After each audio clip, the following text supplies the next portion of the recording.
Hello, everybody, and welcome to Girl Dad Girls. This is your girl, Brianne, and we have Michelle Charlotte with us today. How we doing? I'm doing fantastic. Thank you so much for having me on. Okay, Welcome to the show. yeah. All right, so we all know that you're from Minnesota. We all love it. We all know what kind of line of work you're in. We're going to go over that because it's too good. Um, but first off, why don't you tell us a little bit about who Mimi is? Sure. What do we got? Like an hour, 2 hours, 3 hours to go through this? Because yeah, Hey, it's gonna be a bit. baby, this can be the long one. Oh, Yeah, this can be hey, the hey, 24 hour. hey, girl, you let us know the all the nooks and crannies of Mimi. Ooh. Okay, I can summarize. All right. Like I've been transitioning or on HRT for about a little over like 4 years now. Started right at the tail end of 2019. And at that time, I was still married and just not having a great time in the whole marriage process. And I'm a parent as well. I've got two lovely daughters. They are the best thing in my life and still are. And I remain an active parent to this day. I'd love to tell you a little bit more about that. But the transitioning has gone really well for me. I'm not looking into surgeries or anything at this time, mostly because I can't afford anything. It took me a really long time to get health insurance, just because I didn't make enough money to qualify for the free state insurance, which is like bizarre that you can not qualify for something because you don't make enough. It's weird. Um, but I don't necessarily require any surgeries or anything to be complete. I'm so much happier now, You look just fantastic. identifying as a woman. Oh my God, thank you. Um, I love being interrupted to be complimented. Thank you. Um, otherwise, I mean, like, I do have a really combative relationship with my ex-spouse. It has not gone well, I would say. There's a lot of pushback on trying to be involved with my kids, and my ex-spouse was remarried 5 months after we divorced, and Remarried, not just like in a relationship. She was remarried, fully on remarried. she was engaged by five Okay. months, yeah. Jeez. And her and her new husband have another child together, and everything's going great for them. But meanwhile, I'm over here paying out the ass in child support. I pay a Yeah. ludicrous amount for child support, and I'm just Lunacy. trying to make ends meet, working 50-hour weeks some weeks at my store. And I know you really want to get into the details and the specifics of what I do in my thrilling retail position. It's it's better than most. So Oh, definitely. And I mean, I was the kind of person who thought I can't do retail. I don't want to do retail. I'm not interested in that at all. I worked at Target like a decade ago for just like 3 months, and it was really not my thing. I used to have way more social anxiety when getting out there in the real world and like interacting with people, especially when those people are coming to you needing help, or customer service, all that stuff. I was just no good at it. But the store that I work at now specializes in sex products, and it's a topic that is kind of near and dear to my heart. Not that I'm any good at sex, but I enjoy at least helping others with the small amount of knowledge and information that I've gained since becoming a certified retail sex educator. That's my official title. that's amazing. I love That may it. be the best job title I've ever heard. Just tossing that out there. I've been Right? in Yeah. retail. I've been in retail in some sort of vicinity for literally 18 years now. And that is the best job title that I think I've ever heard Yeah. in the retail sector. Oh, excellent. Yeah, I like it too. And I'm trying to go from supervisor of my store to manager, district manager. So I would be in charge of between like 4 or 5 different stores. I don't necessarily want to say where I work, but it is a local Minnesota-based family-owned company that has about 8 different locations in Minnesota and 2 locations in New Jersey. Which you can check out if you're Random. in New Jersey. Family sex shop. That's It's because one of the kids who grew up and became an owner, inherited the store from their parents, moved out to New Jersey, and the other one stays here in Minnesota and runs everything. That's awesome. So I love the idea of a family-owned sex shop. Like that just So how'd you get into the business? You know- Oh. you know what they say, the family that bangs together. Wait, what? Bangs together.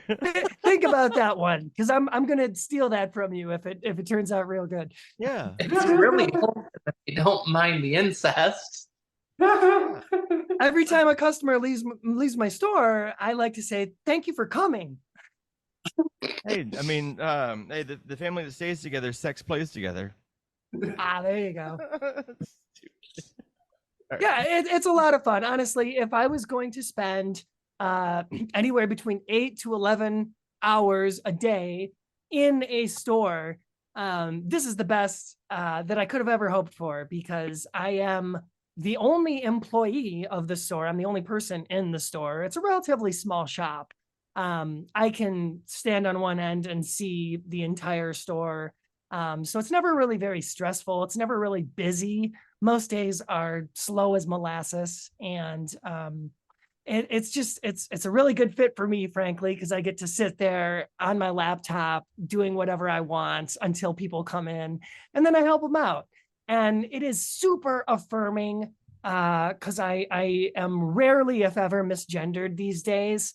It happened a little more frequently when I started there last year, mostly just because I wasn't trying to like look good when I was at work, because I didn't want to be hit on by creepy people. And I've got a lot of stories, by the way, about all the wonderful About the creepy ass. things that have happened there, which we can get into at any point. But now that I'm more comfortable with the position, I'm store supervisor, I feel like I've got a little bit more authority. I do go out of my way to look as decent as I want to. Like on on like an average day, like when you get people coming in, do you get people coming in saying like, what kind of like what do you recommend in terms of like sizing, or how do people come in and like do they come over and ask you questions? Like, because I feel like whenever I've gone into a sex shop, I'm just like, look at the floor, look at the floor, look at the floor, get it, pick it up. All right, is there self checkout? No, there's not. Damn it, talk to a human. All right. No, I have seen every end of the spectrum in terms of customers' comfort in the store. I've dealt with people who are so embarrassed they, like you said, need to stare at the floor. I've had one guy who was just so full of anxiety that he could barely talk to me. He kept, stuttering, saying, "Oh, I'm sorry, I'm so embarrassed, I'm so sorry, I can't." Like that level of anxious. And then there are people who are so comfortable, they're almost too comfortable telling me their personal details. I listen to a lot of people's sexual issues or what they're looking for, try to help them find the right products. We sell like just so much pornography still. If you didn't know that the DVD porn I was market wondering is still what the format huge. was. Oh Like, yeah. here's a QR code. Go to this website. No, the hard DVDs we sell a lot of, as well as, stroker toys and dildos and vibrators, I think are kind of the big focus of the store. But I certainly sell a lot of sex pills as well, which I had no idea were so common or like popular prior to transitioning. What does a sex pill do? So I explain this to a lot of men who come in and ask. They're not like Viagra. They don't give you any I've clacked erection. myself. Most of them are like more or less energy supplements that will increase your blood flow, increases sensitivity, extend the duration of your erection. A lot of them claim to make you actually harder. But like I tell customers, they're not like boner pills. A lot of them stay in your system for anywhere between a full week to 10 days, depending on the strength of the pill.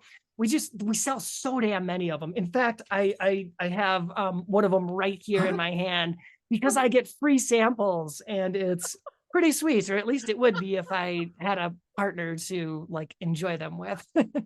Oh, oh, sorry, I had one more question, and then I'm gonna shut up. But what's your favorite kind of customer to like? Do you like the ones who stare at the floor and just leave you alone, or do you like the ones who come in and like ask you questions, or is it like a mix? I get a lot of regulars, right? And I kind of develop a little rapport with some of my regulars. Most of them are here to buy either the DVDs or the pills. But some people come in and I help them find a toy that is good for them or their partner. And my favorite, hands down, are the people who come back in. They recognize me from the last time they were in, and they say something like, "Oh, I remember you. You helped me the last time." And what you said was absolutely right. It worked so well for me, or I was so happy with whatever it was you recommended me. And I'll keep coming back because I know I can trust you. Like that just affirms me so much. That's awesome. Jeez, that's like getting a 5-star Google review. Maybe that's what I should be asking them for, rate my store higher, Get on please. Yelp and definitely get on Yelp and let your family and friends know. Oh my gosh. There was the one that you told me about, the guy who called you 3 times in a row. And Oh, yeah. So yeah. I do field a lot of prank calls, or as I call them, spank calls, because some people are only interested in calling into the store, testing the waters, see who's working. They hear me, and at this point, it's like 50-50 whether or not they're going to gender me properly. Most of the time, I actually get ma'am or miss on the phone, which is really Awesome. surprising to me. I'm not trying to do any sort of voice training. This is all natural. This is what you hear Wow. is what you get with me. I don't Get it. have time to fancy it up or anything. Awesome. But the one that you mentioned was, yes, a customer who called in to ask about some products that we had. Oh, specifically, it was he was asking if we had butt-shaped stroker toys for men. Yes. We do. We have a wide variety of any kind of orifice you could want, right? I genuinely want to try and help these people out. I'm like, yeah, we've got a wide variety. Come into the store and I'll point you to the direction. I'll help you out, whatever. This particular person called back again and then asked for something else really specific. And again, I was like, yeah, just come in to the store so I can help you. And then they called back a third time. And that was where it became inappropriate because they said, hey, I'm just over here and I was wondering if we could stay on the phone because you got me so steamed up talking about this stuff. I'm like, no, sir, I'm sorry. I don't provide sexual services. I'm just a retail sex seller. So not going to help you out there. Some of the more creepy ones, though, I've been offered $50 to let a guy smell my feet. Wait, not even just see him, just smell him. Well, I'm sure that he'd have taken it way further if I'd have let him, but no, I in those instances I have to be like, guy, not only is that completely inappropriate, but I'm at work. Like, I'm not going to jeopardize my job for fucking $50. Wait. How much would it cost to let somebody smell your feet at work? Not at work. Sorry, you got to meet me in the parking lot afterwards. What if somebody came in and said, "Hey, 50 grand. I smell your feet right now. Take your shoes off." Do you want the That's socks a on or off? lot of money, right? Yeah, I Yeah. give them an option. Yeah. No, at that point, it probably becomes like, okay, maybe I slip you my phone number and we talk after hours or something. But Yeah. Are you a cop? that is Like, hey, not what I would expect to happen. Yeah, it's like for $5,000 you can have my phone number and we'll talk later. I do also get just a lot of generally inappropriate questions from mostly men. I mean, in fact, it's always men, if I'm being honest. I have had people come in and then they start out, like I said, kind of just testing the waters. They ask all kinds of questions about all the products, and then they slowly start turning it into like, what do you like? What do you prefer? Oh, What's yeah. the biggest cock that you've ever seen out there? Or like, how big can you take it? And when it becomes about me, I wave those questions off and I'm like, I don't answer personal questions. That's really irrelevant here and it's inappropriate. And then I've also been asked like point blank, like, do you like boys or girls? like that's a relevant question to somebody shopping. Very I- third I- grade. But you don't go into Target and be like, "Hey, do you like these jeans? Also, do you like boys and girls?" Right. Like, Yeah. hey, what do you have any gluten-free that options? for? Also, do you like boys and girls? No, I think it, but I keep those in my head, when I'm walking down the street, I'm like, I wonder if she's into girls. Like it's all up here. It doesn't ever come out the mouth. Oh yeah, no, absolutely. Oh my gosh. Love it. All right. I think we covered that pretty well. No, there's I mean, I could go on and on. So yeah, if anything else Please pops do, into like- your mind, let Actually, me know. if any of you have not seen her unboxing videos on her Instagram story, it's better than any unboxing video on the internet, period. Oh, actually, speaking of, Mimi, will you tell everybody who's listening, all 5 people who probably ever gonna watch this, what your Instagram is? Oh yeah, absolutely. For the longest time, I've been at more than Mimi, separated by periods. That account is really hard for me to continue to grow. And as I started working my day job, I found I had just way less time to do social media and online content creation as well. There was a period of time from like 2020 to 2022, I guess last year, where I was really focused on I hate to call it influencing, online influencing, uh, whatever you want to call it, but content creation, and it for whatever reason, it didn't work out for me. It certainly wasn't paying the bills. So that's why I had to dive into doing actual work for a living. And yeah, I started a new account. However, I'm trying to sort of rebrand myself. And so it's at Minnesota Mimi now. Really want to like emphasize my local community, I guess. I'm just trying to sort of branch out and meet with other people who are in the state that I live in, as well as trans and queer. Is there ever going to be a New Jersey Mimi when you take over the whole company and become this sex mogul? It would take a lot of dollar bills to get me to leave Minnesota. How? Well, sorry, no, we're not gonna. You almost did it. Almost did it. Almost has. How much? I do have a question for everybody. So, Bree, have you been? How many sex shops do you think you've been in since? I mean, just in your life. In my life? Yeah. 3. 3 visits or 3 different sex shops? Numerous different. times. 3 visits, 3 different shops. Not multiple visits. Oh, those are rookie numbers. We got to get that up. Yeah. I'm trying Make the here. majors, baby. You come into Rachel? my store, I'll hook you up. Thanks for coming. Rachel, Oh how my many gosh. for you? So I'm at 3 as well. But one of these has an asterisk next to it. I love asterisks. You know, it's all about them asterisks, baby. So when I was in high school, yes, high school, I was maybe a sophomore or junior, and I was on a school trip, and the teacher that was behind the school trip was our ag teacher, aka my mom.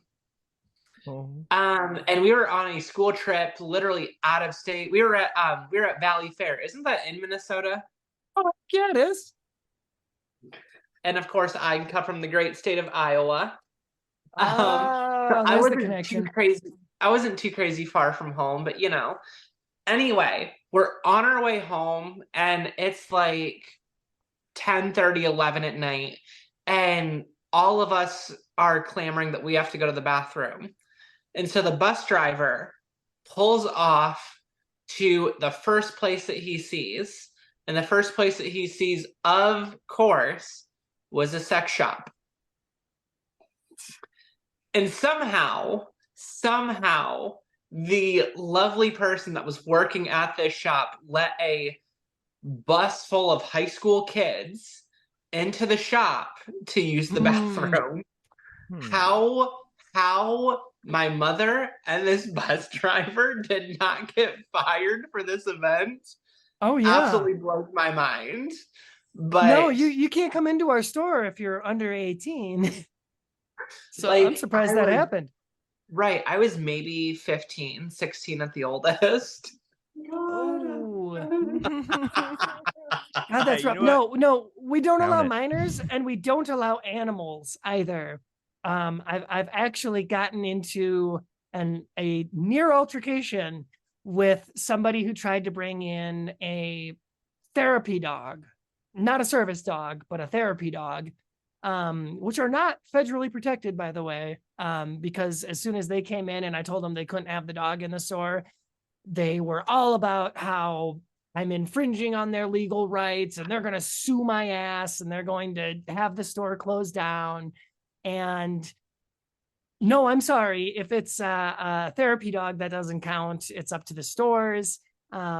Service animals that are trained to perform a specific task are the exception. Just in case people are wondering, you can't bring your therapy pig into my store. I mean, we sell products that go in people's bodies. You don't want animal hair, dander, potential feces, urine, whatever in the store. Yeah. Didn't think about that. Actually, yeah, no, yeah. I mean, honestly, but like most of the people who go into sex, like to those, like, most of those creepy guys, I really don't want anything about them near anything I'm gonna put in me. But, Not surprising. yeah. It's also why all sales are final. We don't do refunds. Oh yeah. Oh, true. Yeah. It's like, hey, by the way, this thing it didn't satisfy. It didn't fit. It doesn't. It We need doesn't bigger. stop people from trying to This return thing things, was though. too small. You said this was an XX. It's not more than an X. So Mimi, what do you do outside of work? Oh my God. For the longest time, I mean, it was trying to focus on some sort of creative endeavor. I was highly involved, or actually I was technically the director of media for the Transverse, which is an online support community that also does all kinds of live streaming content. And my good friend Emily runs the Transverse, and she does her own show called The Transgender Show. She's been doing it since 2020, interviewing other trans and queer people, as well as some allies. or spouses of trans people. And it's an incredibly informational show. I think it's going to be really important going forward because we've done over 100 at this point interviews with trans people, which is, as far as I know, one of the largest, if not the largest, online catalog of interviews with hearing these actual trans experiences. And I am really happy to have taken part in that. It unfortunately, like I said, just online content creation is not sustainable unless you're hitting it every single day in every single way and reaping all of the benefits of ads or sponsors, all that stuff. So yeah, I'm trying to make a name for myself kind of professionally with the creative works that I do. I once upon a time was a writer, novelist. I wrote 3 novels and several short stories that kind of blended into the series.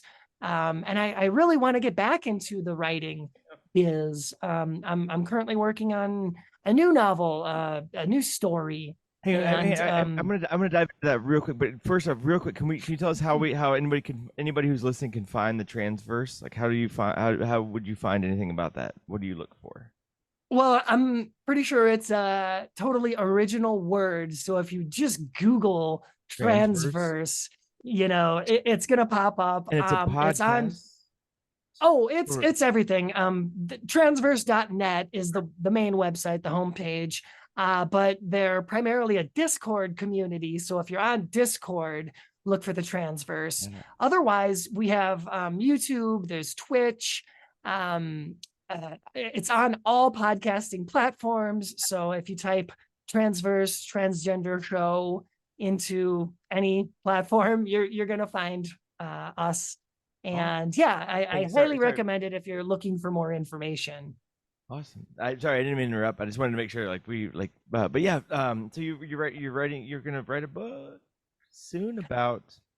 Technically, I have the first draft of the book. I mean, the painful or difficult part of the process is going back through it, re-editing, finding other people to kind of beta read and give you feedback. It's really lengthy, and writing is like a path that you have to stay on, and you have to stay disciplined and dedicated. And for just so many years, my life was really, really turbulent. And I'm not gonna lie, I struggled with a lot of anxiety and a lot of depression over the years. And for the most part, I'm able to kind of move past that now. I've got, a good job, and I've got social outlets. I've got friends. I have a lot of those things I was previously lacking. It's just, I need to sort of get back on the structured pathway of writing.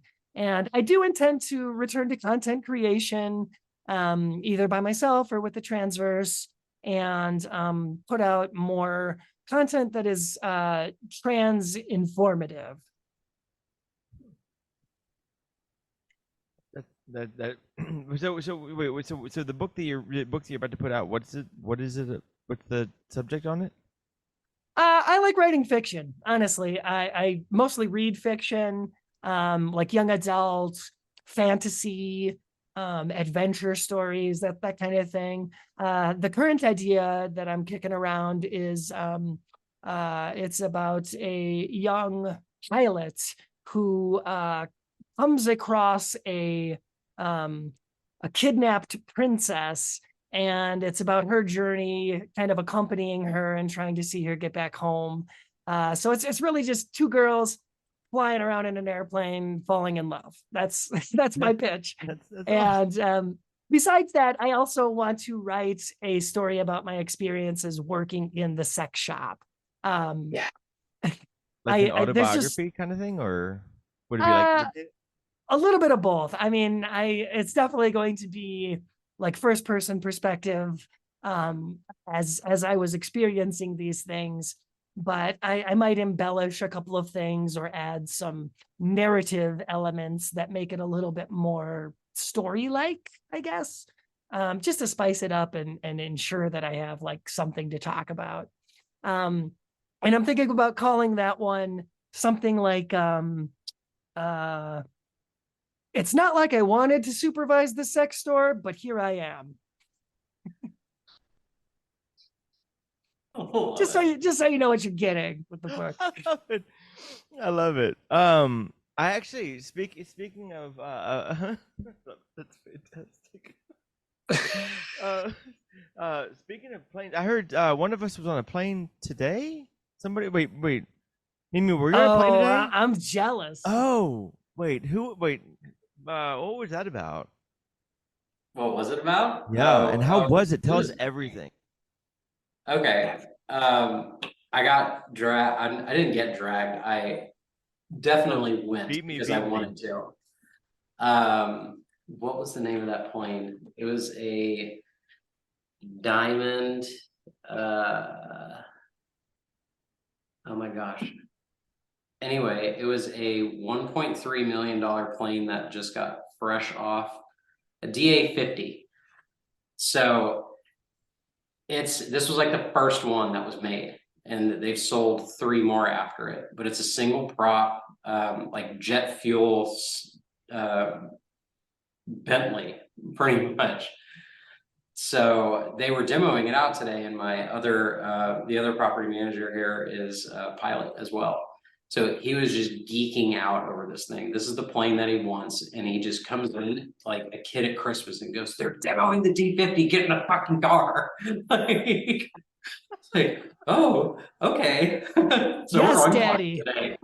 Yeah, yes, Daddy. So that's what the whole day ended up feeling like. It was nice, but it like comfortably seats 4. It's all black leather and red stitching on the inside.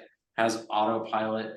Will not let you stall out. It'll just sit there and go like this across the sky before it hits the ceiling where it stalls. It was honestly a great experience. It was pretty No, cool. that sounds so cool. And my whole interest in airplanes comes from a long family history. My grandfather was a somewhat famous aviator and explorer back in the 70s, 60s, around that time. He's actually in the Minnesota Aviation Hall of Fame for 1999. Yeah. For what? Well, he did a lot of friendship flights to Antarctica, to Russia during the height of the Cold War, and he did an Antarctic expedition to recover the lost squadron of, I think they were like B-52 bombers or something, that got stuck down in the Antarctic during that time period a long time ago. So he led an expedition down there to dig up and uncover these buried planes that were like some, a mile under the snow or whatever it was. Crazy. And I just have a lot of good memories of being like 5 years old and, sitting in grandpa's plane, or the rare couple of instances where I got to go up and fly with him. Speaking of, I have I got a lot of cool artifacts from my grandpa. He passed back in like 2001 or something like that. Ironically, in an airplane crash, of course. So I inherited a lot of, right? yeah, exactly. A lot of cool things I have, like pictures of his airplanes. I have his old 16 millimeter like crank style video camera. It's actually up on my mantle over there. I have his antique typewriter that he used to type his memoirs or his journals on. Some like antique weaponry, because he just had like random guns laying around. A lot of But cool you have cool 'em? things. You Yeah. have the antique guns? Mhm. Oh god, we may need to do a whole another episode just on that. That's awesome. Yeah, I'm a trash definitely. redneck for anybody not aware. Bree, I'm just loving how you were dragged on this mission. Like you were you were forced to go, just absolutely dragged Oh, on this poor thing. amazing freaking trip. Yeah. Was there a So the funny stewardess, or thing- was it like just like was it all robotic or? No, it was True. they didn't go into autopilot. It was all manual flight. So Oh, so Yeah. so they delivered the champagne just like when they were on autopilot. They just pour back like. here's oh champagne. my God. Like, okay, here's the funny part about today is I was warned about this a couple days ago, and then Eric texted me the night, like late last night, and all it said was wear something comfortable tomorrow. That's I was like, that's vague and kind of. yeah, sexy. it was. Oh, So yeah. this is what I picked. If I got that warning at my job, I'd be a lot more suspicious. I'd come Yeah, in with well, my Screw this guy. like a machete, like. So I'm literally sitting in the back of this plane, just in bathing in black leather and red stitching, and just looking kept. Like, take me to Aruba. So how This did you is- not just have your camera rolling during the whole process? Like I'm such a geek, I would be filming everything or taking pictures. I Like, do. I all have about that. tons of pictures and some videos too. This is sounding more and more like a date. Oh, That's what I thought. Because he took me to lunch afterwards. oh my God! See, It was. that's a date. Oh my God. Wow, that's a great first date. If Bay took me on a date like that, we would probably be getting engaged. Like then. Yeah, I know. He knows I'm a lesbian though. I mean, for what? But I mean, everybody's got their price. So it's like, My Hey, price for- is hey, very for a You're ride- right. You're right. Straight for pay. I know. it's like, hey, Yeah. hey, I'll take you on my $1.3 million plane. It's like, you know what? $1.3 million plane is $1.3 million plane, right? That's an engagement True. plane. Yeah, It is an all carbon fiber engagement plane. You got me a plane. So yeah, good times. I got taken on a date and I didn't even realize it. Oh, honestly though, it did look fantastic. So As It long was as a you good weren't one. looking for a hookup, I think that's a Yeah. win. It's a win. It was a I will total say win. I will say I'm jelly. I am jelly. I was on a plane like last weekend, but it was, sitting coach on a Allegiant Airlines flight, so I'm a smidge jelly. hey, honestly, that plane's a lot more expensive though. So like those 747s, those things are like those things are a lot more expensive. Ooh, I forgot. Yo, go ahead. The craziest part, it had air conditioning. You don't find that in I would- single prop planes. I Dude, would my hope car so don't at that my price car point. don't even have air Yeah. conditioning. It's sad, but it's true. Oh baby, No. oh poor thing. Oh my gosh, Damn. ow, my wrist. Actually, maybe that can be maybe what kind of car do you drive? I'll give you one guess. A Toyota. No, Honda Civic. What do lesbians drive? Oh, Subarus. I know this. Oh, you drive a Subaru. I was driving Subaru You pre-transition drive a too. Subaru. I got a Subaru too. Hmm. Crosstrek, baby. So, Danny, what you got? Danny, what you driving? I have a Toyota Avalon, but I was down in when I first moved to Austin. I was looking to buy a new car, and it was right when the Toyota Scion first came out. But Scion and Subaru had like this crossover where one of them was like a Scion, one of them was Toyota Scion, one of them was Subaru. Talking about And the BRZ. I really enjoyed the Subaru version. Go figure. But when I was looking at it, I took my very cis male friend Cole there, and I was like, yeah, I really like this one. He goes, that's what lesbians drive, and I was like, oh, you're right. Okay, I guess I can't get that one. And I was like, and looking back, I was like, oh, I should have gotten that one. It really would have The been fun. signs were there. Yeah, the signs. There were no signs. What are Well, you like talking all, about? like the guy who did my tattoo asked what colors I wanted, and I did blue and pink and white. So apparently, I've had this thing for like 5 years, and so And I then did there's notice that on a very old picture of you, you still had that tattoo, and I was like, the same colors too. It's like there were no signs. None. so we've got like the Subaru gang out there, and then my straight ass is driving a Chevy HHR. oh, Chevy girl. America. You got to haul Love it. ass though. Ooh, hey Chevy, I hey, Chevy mean- girl, hit me up. Yo, people ask me what a Chevy HHR looks like. I'm going to tell all of you right now, go to Google and image search 2011 Chevy HHR. So Yes. if you're looking at the if you're Chevy looking at the her. picture, if you're looking at the picture right now, tell me that is not the offspring of a PT Cruiser and a hearse. So, did you say PT Cruiser? I thought they were called PT Losers. It totally is. You could fit a casket or two back there. You could. You know, when Yeah. I was getting my Scion, one of the things that I asked, so I'm a drummer for anybody who cares. One of the things I asked the guy I was like, how many bodies can I fit in the back of this car? Because that's what drummers do.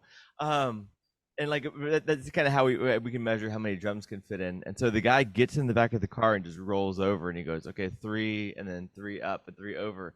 And he really salesman got in the car and rolled over, and I was like, He was all right. committed. Good. I was like, He was good committed. boy. Thank you. When I got my HHR, I really wanted an SUV, but beggars couldn't be choosers at the time. My last car was a Honda Accord. I got pushed off the interstate, literally going at 80 mile an hour, flew into the ditch, and that car went down in a blaze of glory, like inferno the whole time. And the best part was, as this car is like starting on fire, right? I'm trying to get out of the car. An old couple, bless their little sweet baby souls, pulled over to check on me. And I'm getting out of this car. And the old lady's like, "Oh, honey, sit. You got stay in the car. Sit down. Your lips bleeding. Stay in the car. Sit down." And I'm sitting here. I'm like, "It's on fire." Your lips bleeding though. But hang on, first things first. It's like, And literally, like my lip bleeding was like just a smidge where the airbag smacked me. Like it was oh yeah. this much.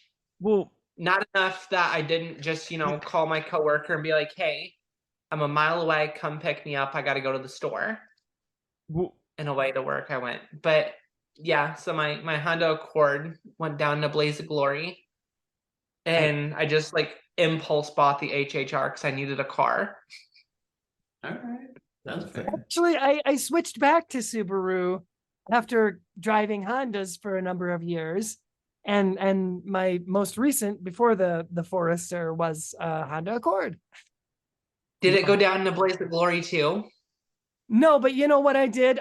In the winter, I was trying to stop at a stoplight coming down a hill, slid right through the red light, right into an intersection, and hit a stop sign that was in the middle of the intersection. Or it wasn't a stop sign. I guess it was a wrong way sign. But it sliced off my driver's side mirror, and hitting the curb really fucked up my front axle. So that was kind of the inciting incident to get a new car. And at that point I was like, F it, I'm switching back to Subarus. I mean, Never almost lost my life in a Subaru. yeah, I mean that's good. What makes a Subaru a Subaru? Well, Gosh. I mean, it's Yet another thing that makes us so incredibly similar. I went from a WRX that I had all through the end of high school through college for 10 years. And then I bought a 2016 Ford Mustang that I called my Mustake. But that one, it was like a quarter life crisis. Like, I don't know, whatever. That one did go down in a blaze of glory. Someone turned in front of me. I had a green and they had a blinking yellow arrow, but I had already crossed the line in the intersection and a Subaru turned in front of me and I hit him so hard that he ended up behind me and I did catch on fire. Like Friggin' lesbians in their Subaru, man. my mistake was destroyed, which the good news was I was out from under that note because it was like $450 a month. So I was kind of like, yay. But that Subi was like drivable still. So And now I'm back So in Subi. I had a Hyundai Elantra. It was a POS Hyundai Elantra. Like this thing was the definition of beater with a heater. And I was driving to Target and someone turned out in front of me and I think this girl was driving a Prius and I T-boned the living shit out of that car. Not my fault, her fault, but totaled out my Hyundai.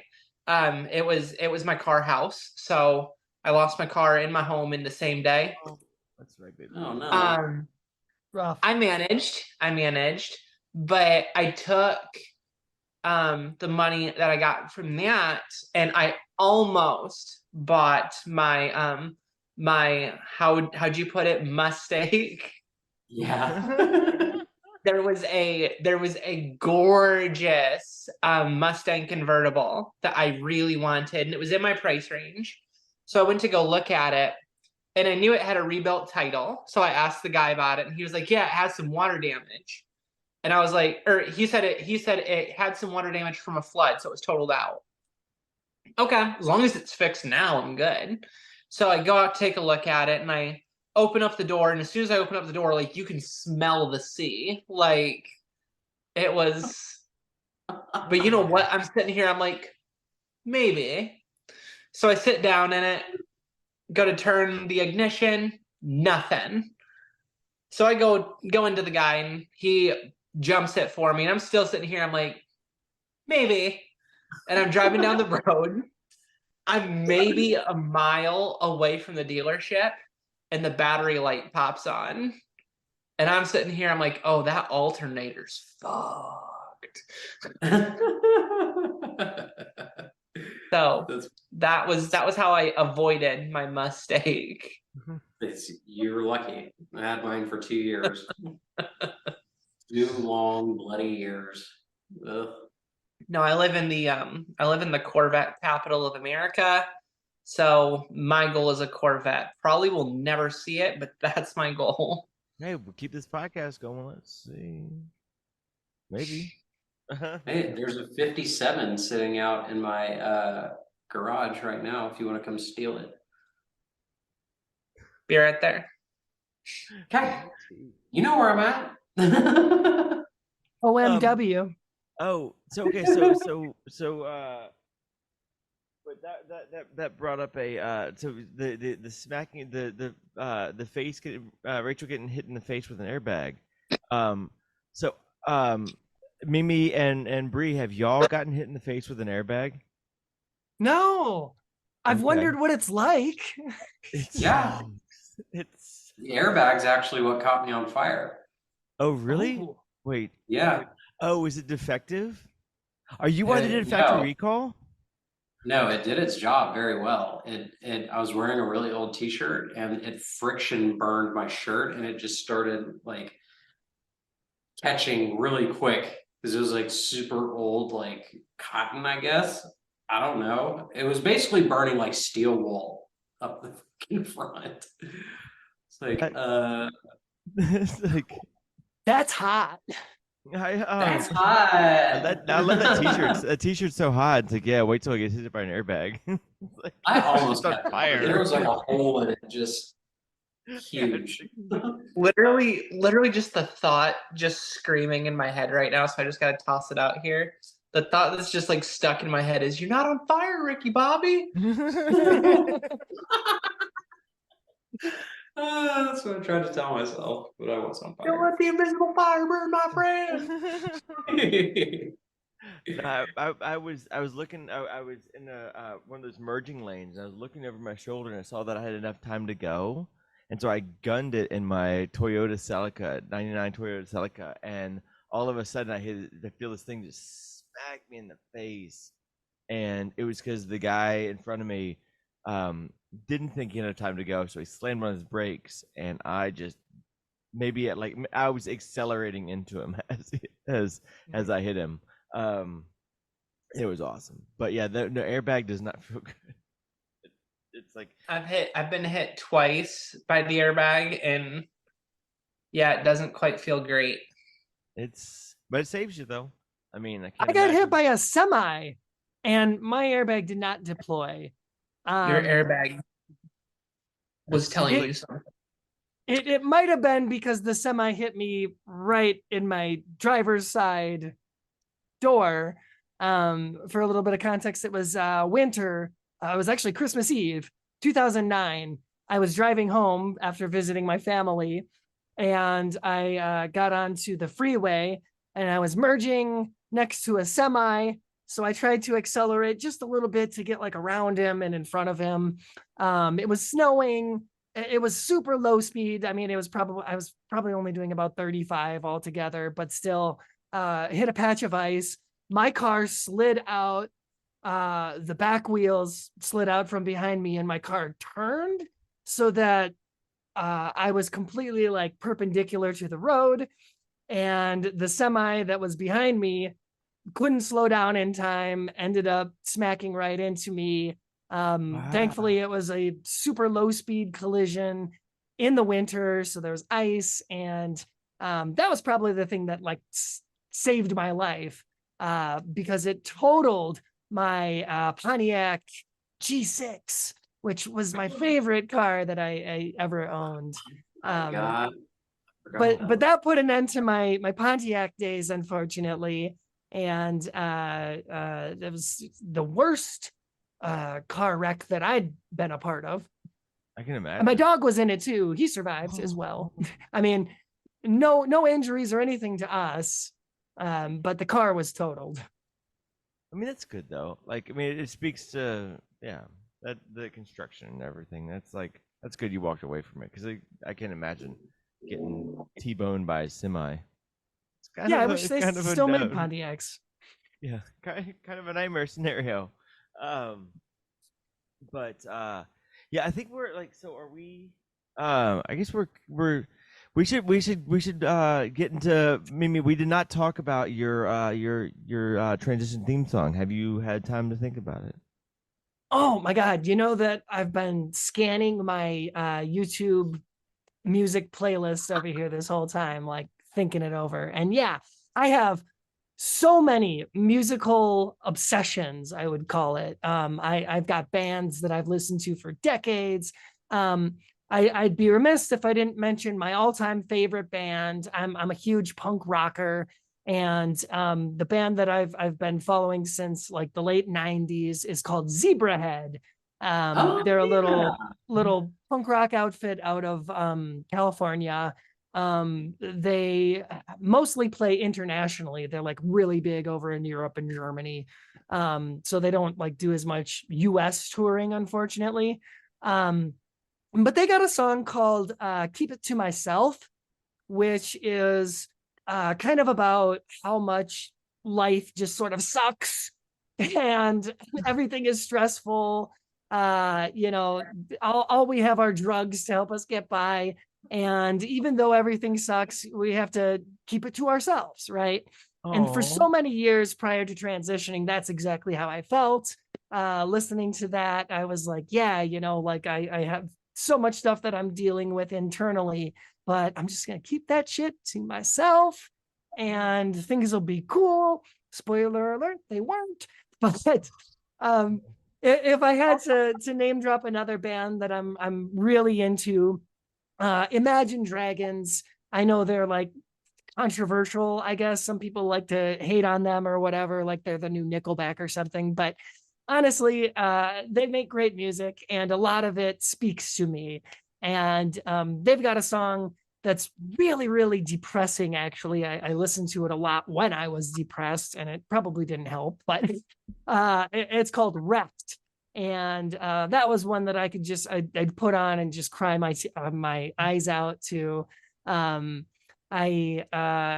really use music, I guess, to like boost my emotions, using music for inspiration or motivation whenever I need to work out or like get physical, do things. I use music to help me focus on writing when I'm doing that.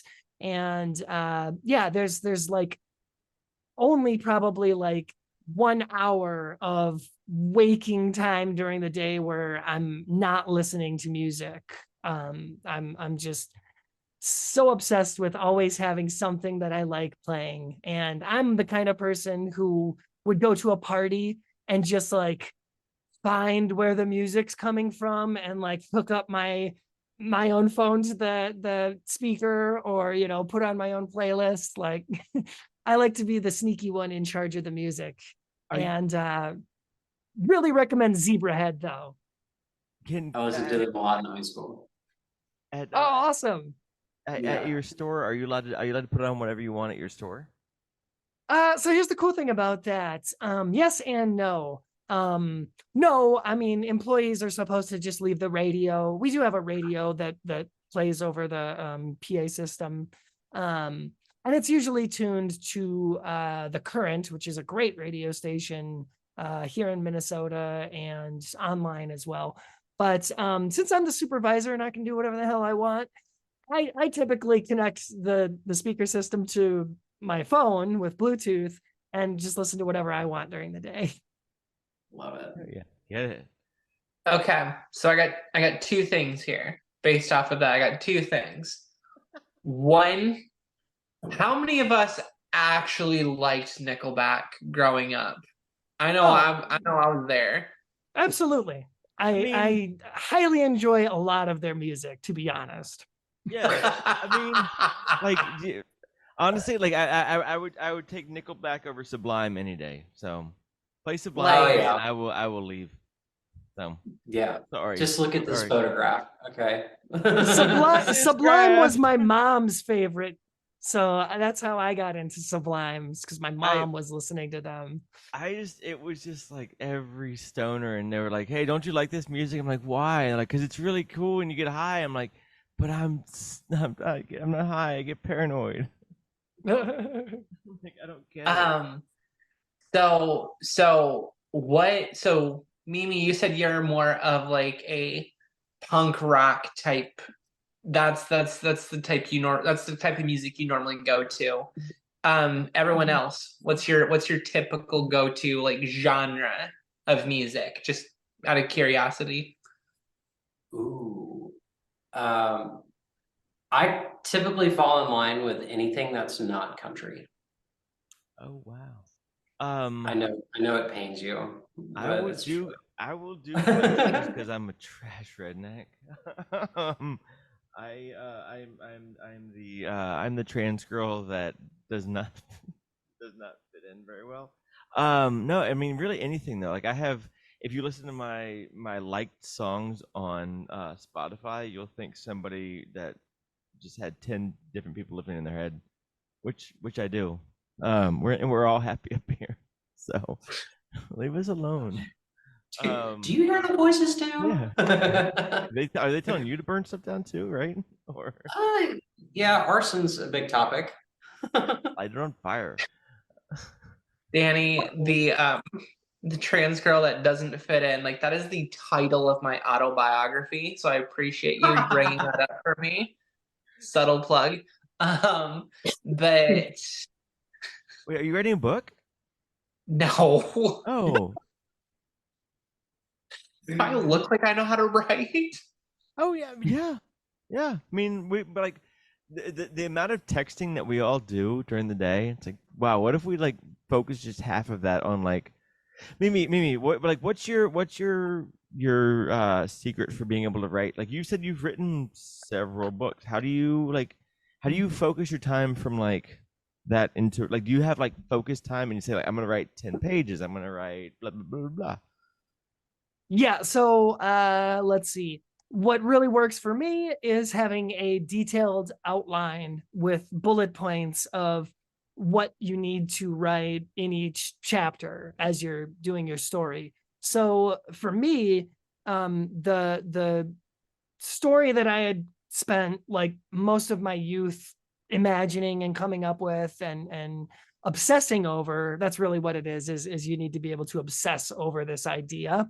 um and that came really natural to me as I was trying to avoid all of the other thoughts in my head about like, oh, why do I Why don't I burn the everything heck, down? why do I want to be a girl? What's going on here? Instead of thinking what I thought were not healthy or helpful thoughts, I would throw myself all in on a writing project. And yeah, you certainly sit down at the start of your writing session, and it's like, okay, I've got, my chapter outline here. This is where it starts, and I know I have to end it at with this event happening. Everything that falls in between, can take however many words or whatever. I just think that it helps to be as detailed as you can so you know where you're going, which is the opposite advice that Stephen King gives, by the way. He's like, don't plan anything out, just sit down and charge forward writing Wait, you and can see do what that? happens. Oh man, the amount of crap coming Mhm. out of my head. Good lord. Well, Stephen King also probably didn't have like ADHD and OCD. I mean, he was doing lots of drugs early on, and that changed his writing process quite a bit, I imagine. But no, for me, like drugs didn't help the writing process. It just made things cloudier. And marrying the two ideas of writing and music, and also trans, really quick. I just want to like give a shout out or something, or at least tell you or tell the listeners Yeah, have at it. about a very prominent trans musician named Venus de Mars, who has been out and performing with her band here in the Twin Cities, as well as abroad, in Amsterdam, in New Zealand, in all over the world. She's a like punk rocker. She's been out as a visible trans person since the late 80s, early 90s. And she still plays shows here in Minneapolis all the time. So just this year, I went to one of her shows and had the opportunity to meet her.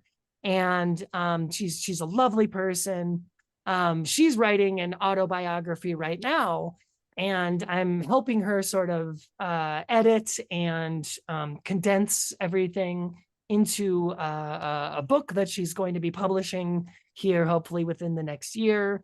And if you are into like punk rock music, or just you want to support trans artists, be on the lookout for Venus de Mars. She's really cool, and getting to know her and her spouse. She's married as well, and has been for a long time. It's really good to see trans women who transitioned while married and were able to make it work with their spouse and stuck with them. Right. I was not fortunate enough to have that be the case for me, Same. but my marriage was never going to work regardless of my gender. Same. But I want to take every opportunity I can to shout out. I love Venus, and it's a good person to check out if you're into like rock music with a queer theme. Yeah. That's awesome. I dig Love it. it. Wonderful. I guess Yeah, you want to go another hour of talking here? yes. Yeah.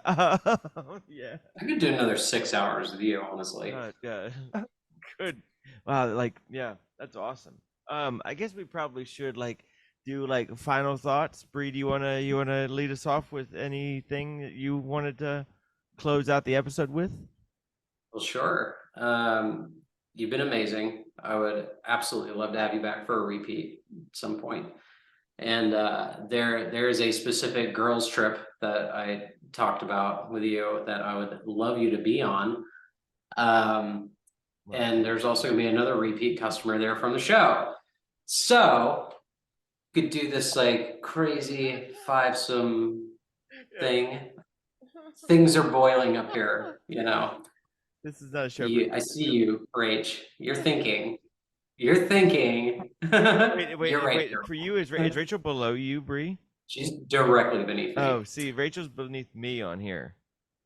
Yeah, you're there. You're I here. mean, I am your typical bottom, so like it makes sense.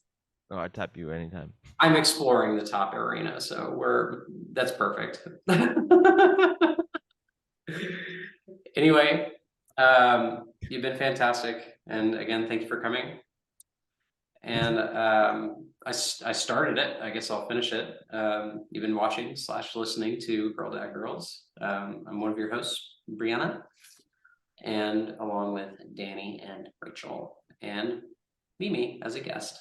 Thank you for coming by. Yeah, Oh my thanks so God. much. Thank you so much for having me. All right, bye everybody. Yeah. This has been a production of Girl Dad Girls Podcast. Check out new episodes every Thursday. If you are interested in knowing more, please email info@girldadgirls.com or find us on Instagram @girldadgirls.